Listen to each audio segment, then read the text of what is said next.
महीने के अंदर हम लोग त्रिपुरा का जो इंडिजिनस लोग हैं, हम लोग सब मिलके हमने क्या फाइट किया और फाइट करके काउंसिल में हम लोग पावर में आया। जिस दिन गरीब एक हो जाएगा ना, जिस दिन आपका एकता आएगा, जिस दिन आपका ग्राउशी होगा, ये लोग हारेगा। इसके लिए आपको डिवाइड किया जाता है। कभी आपको बोलता है आप दिमासा है, आप रंखोल है, आप मार है, आप नागा है। अरे सब गरीब है, यहां में सब गरीब है। सबका बच्चा का शिक्षा का प्रॉब्लम है, जमीन का अधिकार नहीं है।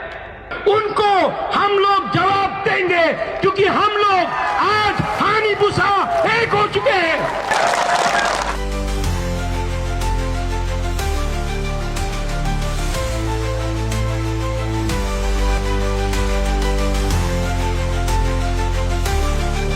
जो डर गया